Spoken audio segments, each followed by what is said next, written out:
जय हिंद मित्रांनो, आपल्या Shivarth D classes या यूट्यूब चॅनलला मी सर्वांचं स्वागत करतो। आपण या व्हिडिओमध्ये महत्त्वाचं म्हणजेच की छत्रपती शिवाजी महाराजांच्या अष्टप्रधान मंडळ या संदर्भात आपण माहिती घेणार आहोत। तर छत्रपती शिवाजी महाराजांच्या अष्टप्रधान मंडळावरती आपल्याला हमखास प्रश्न विचारला जातो।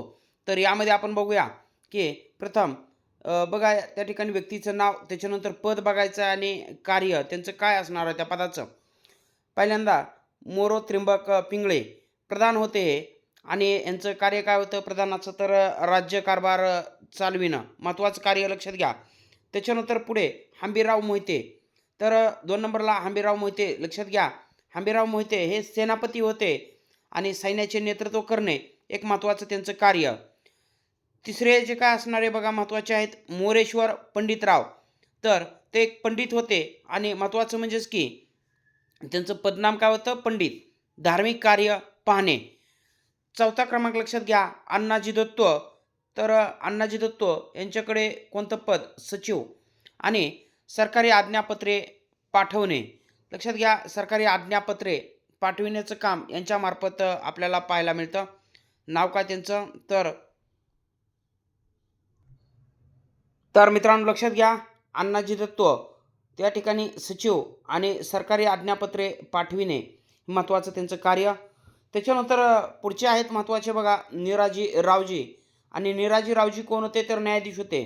न्यायदान करण्याचं एक महत्त्वाचं कार्य निराजी रावजी यांच्या माध्यमातून पाहायला मिळतं।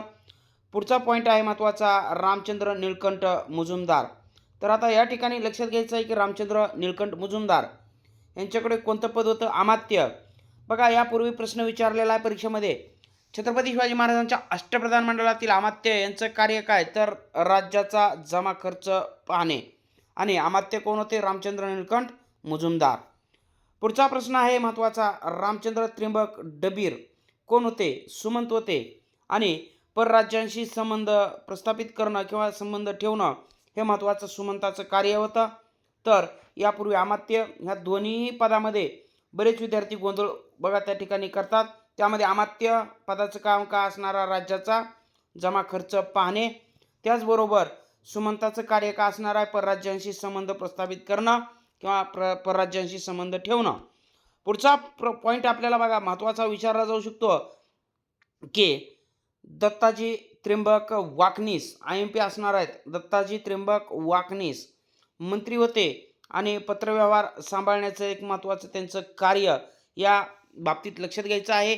तर बरेच वेळेस सुमंत अमात्य या बाबतीत प्रश्न येऊन गेलेले आहेत। तर मित्रांनो आपण या ठिकाणी जर माझ्या चॅनलला नवीन असाल तर चॅनलला सबस्क्राईब करा आणि हा व्हिडिओ आपल्या मित्रांना शेअर करा। भेटूया पुढच्या अशा महत्त्वाच्या व्हिडिओसह, तोपर्यंत धन्यवाद। जय हिंद, वंदे मातरम।